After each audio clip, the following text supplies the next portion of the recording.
When the number of championships dwarfs the number of years you've coached, you've made more than an impact. You've left a legacy. Ron Mann, who has won 66 conference titles in 33 years on the collegiate level, is that kind of coach. Success as a student athlete came first for Mann. A standout career at Northern Arizona University, where he helped the Lumberjacks to the Big Sky Cross Country title in 1971, and a 9th place finish at the NCAA Championships that same year. After his early coaching days at Mesa Community College and his prep alma mater, Sunny Slope High School in Phoenix, Mann returned to Flagstaff as head coach of NAU's women's program.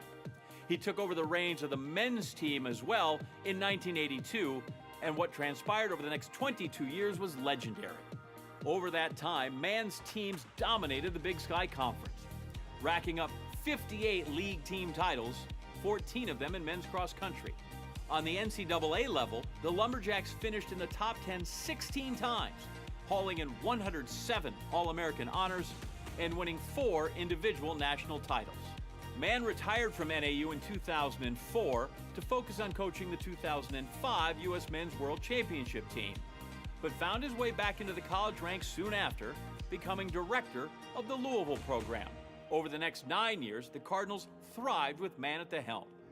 Mann's teams won 8 Big East titles, ran to 47 All-America honors, and 4 individual NCAA crowns. Louisville's women won 5 consecutive conference outdoor titles from 2008 to 2012, a feat only matched by one other program in league history.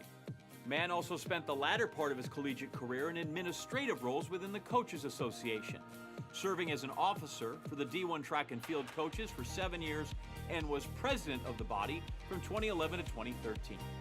Mann retired from college coaching in 2013 and currently trains and guides athletes at the marathon distance, most notably 2012 Boston Marathon champion Wesley Corrier.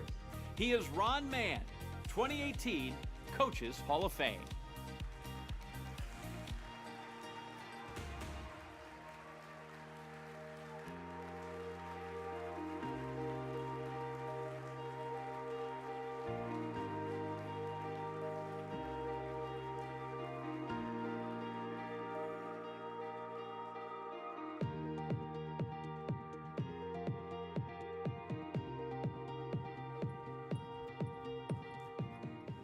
Thank you for that wonderful introduction.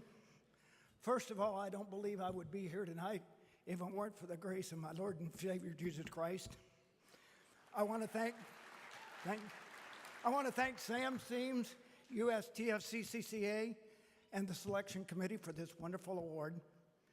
I want to congratulate the other members of the Hall of Fame this evening. I'm humbled to be a part of this distinguished class of 2018. I have a bunch of people here tonight that I want to introduce. They're very special. The honor is not mine tonight. It's about the people that supported me down the course of time. My family, friends, assistant coaches, and especially the more than 2,000 athletes I've had the privilege of coaching. I want to introduce these special people.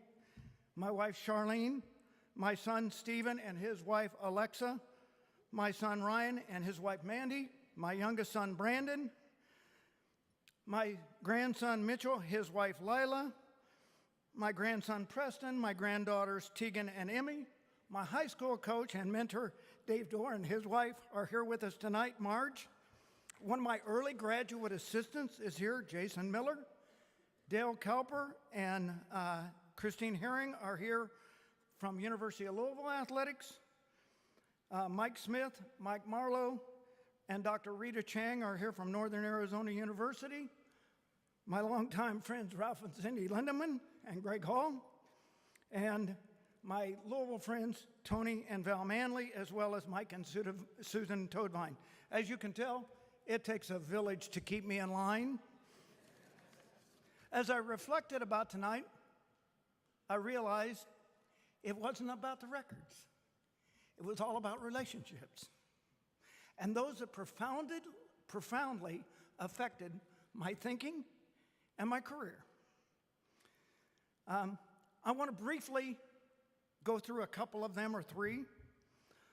I cannot begin to recount with you my relationships at Northern Arizona University and my time in Flagstaff, I was hired back at my alma mater, NAU, in 2000 as the first women's coach, and to work alongside my mentor and coach, Dr. Leo Haberlack.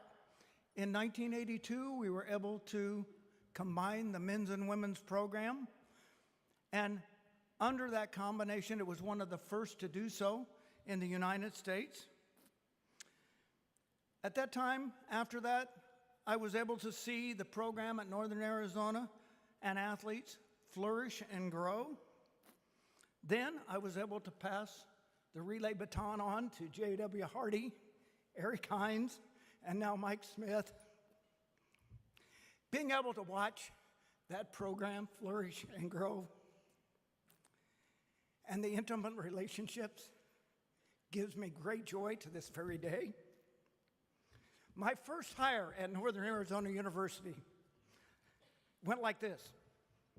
In 1982, when we combined the men's and women's program, I got to hire one coach, okay? One coach. I made a phone call to Greg Hall on a Saturday afternoon. I called him and I said, would you consider being my assistant coach? He said, I'd consider it. I woke up on Sunday morning, went out to get my Sunday newspaper. Greg was asleep on my front lawn in a sleeping bag. I took that as a yes. I appreciated Greg's distinctive behavior then, and I still do, his decision-making to this day.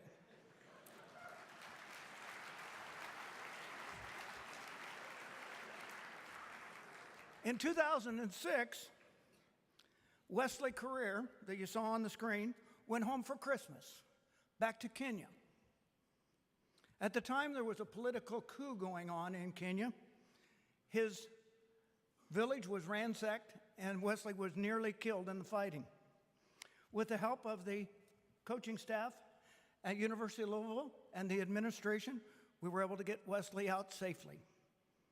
He went on later to win the Boston Marathon, Member of Parliament in Kenya, Olympian, and now runs the Kenyan Kids Foundation, educating young people in his village to get scholarships to come to the United States to this very day. Wesley and I will have a lifetime relationship. It's all about relationships, isn't it? I once was asked to do a clinic in Fort Collins, Colorado. I was presenting there. Ralph Lindemann picked me up at the airport in Denver. We headed up I-25. We got in a philosophical discussion about the trail in hurdling. It got so animated inside of the car that we decided that we had to get out of the car in 15-degree weather and do a quick learn-by-doing clinic on the side of the road. And I valued Ralph Lindemann's opinion then, and I do to this very day. By the way, we were almost late to the clinic, Ralph. It's all about relationships. Someone once asked me, what events do you coach? And I said, I don't coach events. I coach people. In closing, I would like to share my favorite Bible verse and how it relates to this evening. It's Ecclesiastes 3:1, and that is, there's a time for every purpose under heaven. Tonight, I want to take the time to honor those members of this Hall of Fame who mentored me personally and have done so much for this sport.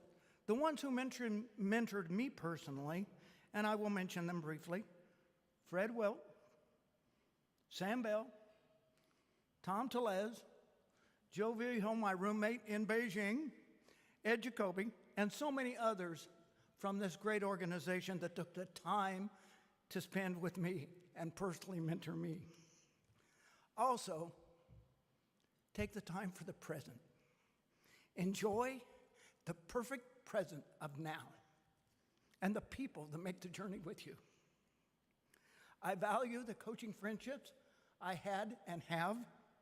My inner circle of friends include Ralph Lindemann, Greg Hall, John McNichols, Vince O'Boyle, Lou Dusing, the coaching staffs of Northern Arizona University, University of Louisville, and also the many administrators, head coaches, assistant coaches, graduate assistants, and athletes that keep in constant contact with me to this very day. Lastly, take time for the future. Become the best you can be. Learn, study, take everything in that you can possibly take in. I recently read a book that I believe applies to this honor tonight and to all of us. It's called 212 Degrees, the Extra Degree. Extraordinary results begin with one small change. At 211 degrees, water's hot. At 212 degrees, it boils. When water boils, it can create steam. Steam can power a locomotive. It's time to turn up the heat. From this day forward, vow to become the best you can be. Turn up the heat.